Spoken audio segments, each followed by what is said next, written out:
Welcome to the Avalanche podcast. Today we are talking about the Chelsea versus Burnley game that's happening this Saturday. Andrew, Chelsea are currently 11th on 39 points, just to remind everyone of that one, unfortunately. But we have got two games. Well, we've only played 27 games. Other teams have played 28. Maybe a couple have even played 29, I think. Huge. Huh? Huge. Oh, massive. Although it's better to have points on the board than games in hand, as someone says that's a pundit. But move. Maybe, but a couple of wins and a couple of other games go our way. We'll move up the table, hopefully. Burnley, on the other hand, are currently 19th with only 17 points, won 4, drawn 5, and lost 20. And just quickly, the injuries for Chelsea are Fofana, Lavia, who has now announced that he is out for the rest of the season. Great signing for he was this season, with only 30 minutes played. James is out, and then Nkuku, Colwell, Gusto, and Chukwuemeka are all potentials, apparently. I didn't even realize Gusto and Chukwuemeka were injured until I checked that. And Ugo Chokwu is also out. Burnley, on the other hand, have Aaron Ramsey out, Redmond out. Bear with me with this name, Kolesho. Koliosho. David Fofana is unfortunately unavailable. I'd like to see him play against us, actually, get some more minutes, see what he could do. And then Bayer is a potential, and Al Dakhil is also potentially available. What are you hoping to see from this game after the performances we've had before the international break, Andrew? I see a win. I mean, we kicked the shit out of them at their place. Sorry, there's a fly there.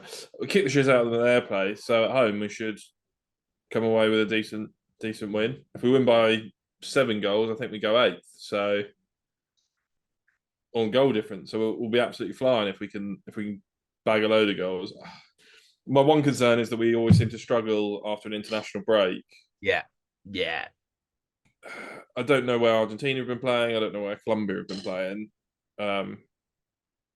So I don't know where our midfields, how far flown our midfield's been. But can I say the Colombian? Huh? Can I say the Colombian? I think I get this wrong. He's either Colombian or Ecuadorian, and I get it wrong every time, which probably means he's Ecuadorian. I think he's One I Ecuadorian. can never get right. It's probably Ecuadorian. He plays with Paez, so that's all I know. Yeah. So fingers crossed they're fighting fit, ready to play. Does sound like we've got a lot of injuries at the back again, which is not ideal. I'm going to assume for my pick that Gusto makes a miraculous recovery and comes back in because he's only a maybe. It's 50%. I think he's got a 50% chance rating from the site that I used. It's the fucking problem because they're either they're all under 21 internationals and just get kicked lumps out of. I hate friendlies. Like, what is the point of having a friendly now? Waste of time, especially for under 21s. Pointless. But there we go. I do agree on the under 21 side of things. Yeah. Just if it's not nation, I can kind of understand Nations League. I can understand qualifiers. I don't understand having just random wafty friendlies and random weekends. Random weeks. It just seems pointless. But hey ho, there we go. Fingers crossed, everyone's all right. But yeah, I'm hoping for a big win. I probably won't predict 7-0 because I think that's a bit much. But maybe 5. We'll go 5-1. Why not? You're already coming out with your prediction. 5-1. Said it. Don't know who's going to score because I haven't. Before he's even done his team yet, but he's come out with 5-1. Brilliant. Yeah. I start realizing that I missed out on a few injuries and there's a few more players injured than I thought. I mean, Mudryk scored a goal again in the international break, so he's flying. Yeah, he did. Enzo scored as well. Argentina were losing, and then they came back and won. Enzo got a goal. Casadei had a good run out for the under-21s. Noni got 2 goals and 2 assists. I think, in a game. So absolute flyer, unbelievable. I don't take the under 21s too seriously, though, to be fair, with some of the teams that they end up playing. I don't even know who that was against. But it's always nice to see your players doing well and getting some minutes at the end of the day. So Yeah. that's one plus. Yeah, you're right about the midfield. I was thinking that. So it's definitely going to come into my thoughts when picking a team. But other than that, yeah, it's just points, points, points, momentum, momentum, momentum, really. And with that, let's go into the starting 11s. So, Andrew, your starting 11 for No, Burnley. surely it's your turn to do it for once. I always go first. Oh, you don't always go first. Always. Ah, I would estimate 90% of this pod I've gone first. yeah, I'll give you potentially that, maybe 85. Yeah, But I mean, truth be told, I'm still trying to make it up in my head. So, that's uh, why I want you to go first.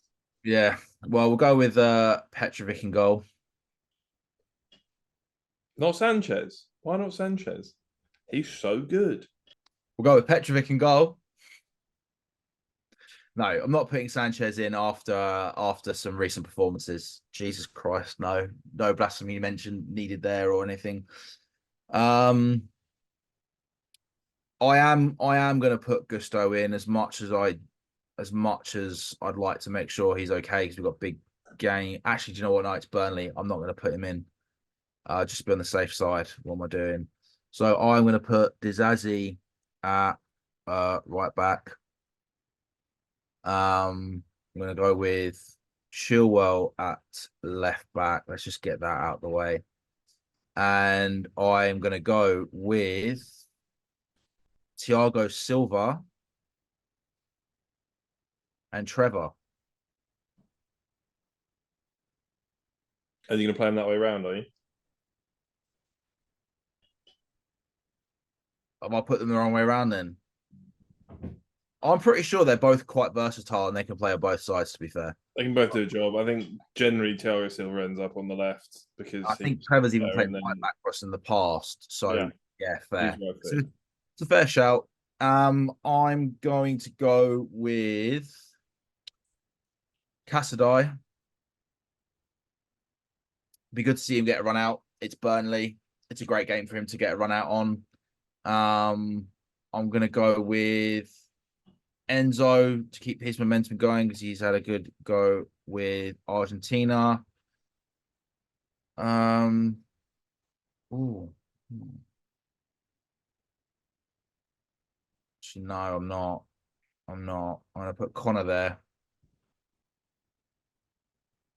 I'm going to put Mudrick in the 10. I'm going to go Cole Palmer on the right. And I'm going to take a risk and put Noni there. I know he doesn't like playing there, but I am going to put Noni there. And maybe they can all move around a little bit with a bit of freedom to keep everyone happy. And I'm going to go with Jackson up front. I would say Washington, but let's face it, that's not going to happen. So yeah, just to give, as we said, Enzo and Caicedo seem to struggle after the international breaks. And I'm not being funny. I feel like that team should be beating Burnley, and it's not too weak from the midfield up. Defense is defense. Maybe Badashil will come in. Cucurella played for Spain, but I think Chilwell still a better shout. Yeah, Midrick got a goal. Done. Yeah. Oh, I mean, I'm not upset with it. Personally, I'd probably shift the like three behind the striker around and probably end up with Palmer in the middle, Mudrick on the left, right as you're looking at it, and Noni on the other side where he is now. No, I know. We've had this discussion before. I know Noni doesn't like playing on the left, but I think Mudrick's better in the middle. Palmer, I think his best position is on the right, and I'm not happy with Sterling at the moment on the left. Okay. Um, so, but I'm sure they'd move around. I mean, you might even find Jackson out there on the left and somebody else up top. You just there's a bit of freedom with those positions, I think, at the moment. Um, but yeah, you And don't. because Castell's also been away, I probably wouldn't necessarily put him in. I'd probably put Enzo in. Is that Bit of your creativity. you want me to sort them out, yeah? Yeah.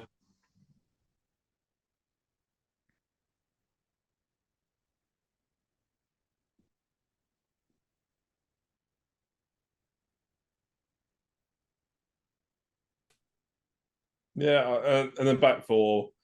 If Gusto's fit, I'll play him like you would, but that is probably the most sensible back four with position, like with who's potentially out and who's potentially in. So that's a pretty reasonable team. And I'm not going to make you move the wingers around. Appreciate that. Thank you. You're welcome. Um, right, in that case then, you've gone Five for on. 5-1. 5-1. Andrew's gone for 5-1. And you are saying who's going to score in your 5-1? In my 5-1, I think Palmer will get two. Noni will get one.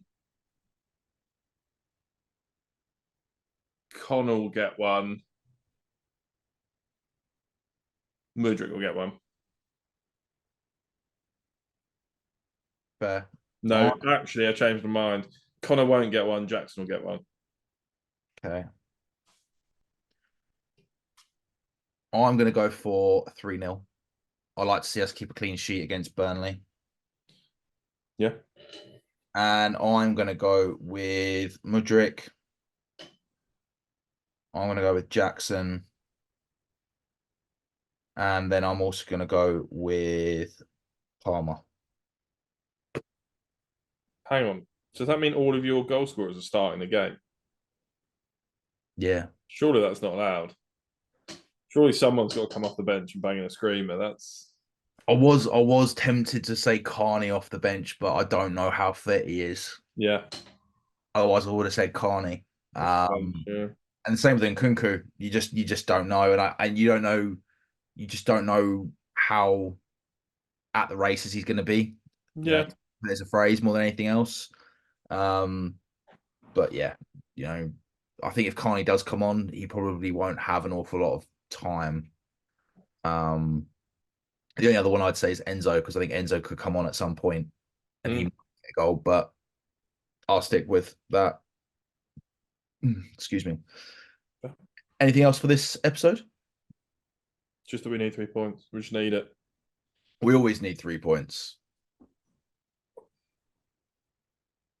It's just the position that we're in. Yeah. We just need momentum. I want to start looking forward to next season. At the minute, I'm just like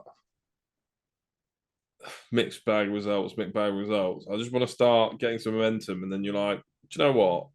Next season we can make a push here for something.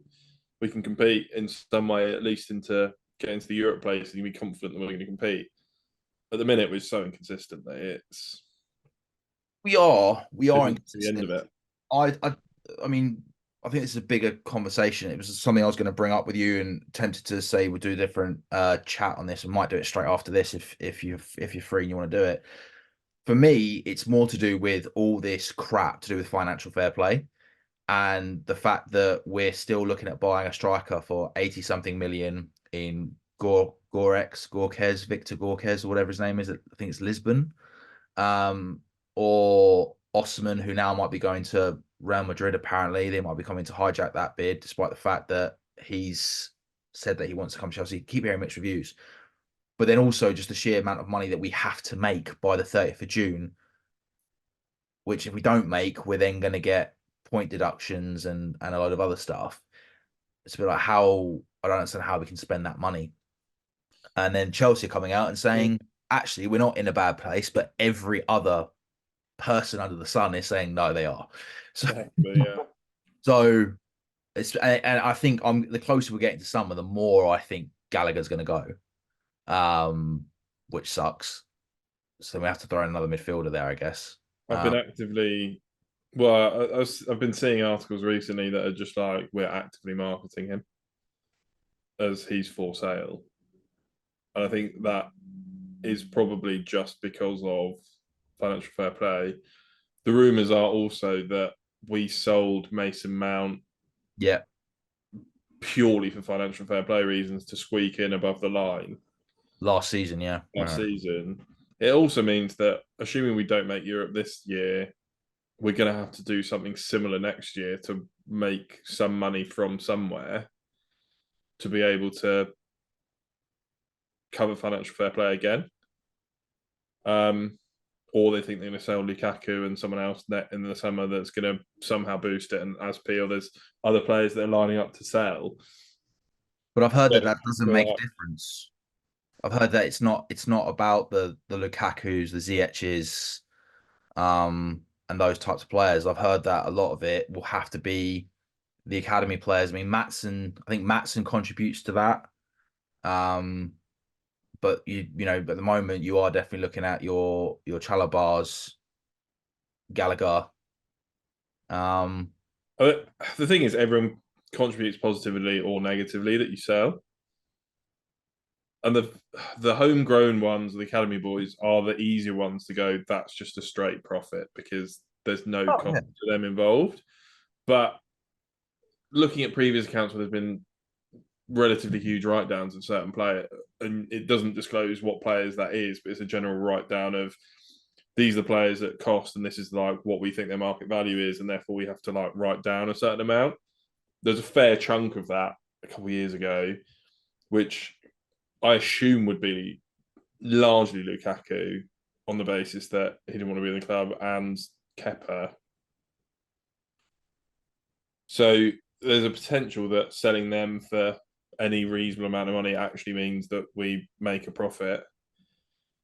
But yeah, with accounts and stuff, as much disclosure as they do, it's not incredibly transparent. They give you as little as they possibly can for good reason. Mm. So it's interesting. I don't know what the delta is going to be and who we have to sell, but I think it's roughly we're going to have to make 50, 60 million at least every year out of transfers for the next couple of years, and then hopefully being back in Europe will plug that gap and we'll be able to sort of run off that money, and there might be some additional sponsorship money coming in. And that's the side of it that they're going to have to push is the sponsorships up to, if they want to buy these players, they have to get the sponsorships up because we can't constantly sell players to make that money. It's just not realistic. We can buy all the youngsters and that we want, and some of them will pay off, and some of them will pay off quite large. But you're also going the best ones we kind of want to keep for ourselves, and then sell the other ones. You're not making a hell of a lot of profit on the ones that aren't worth being on our team. Yeah, I said I think it's a bigger conversation. There's Mm. so many ifs, buts, and all this sort of crap, but with that sort of looming, it is, and and where we are at the moment, it is quite hard to look forward to next season unless we do get. I think the only saving grace would be we've had chances, we've just not converted, and if we had a decent striker, we would not be where we are. But I do think momentum is building slightly. I think before I actually think the international break came out like quite a bad time for us. I think they always have. I think we've always had just sort of finally look like we're building up a bit of a head of steam. International break, we get a bad result after the international break, and then it's kind of like patchy form again. But fingers crossed that doesn't happen. We get a big 5-1 win up the Chelsea. But right, thank you all for watching. As Andrew said, up the Chelsea. Let's hope for 3 points this weekend at home, and stay tuned for the post-game analysis next week. As always, please like, share, follow, subscribe, comment, hit that notification button. Thank you all for watching.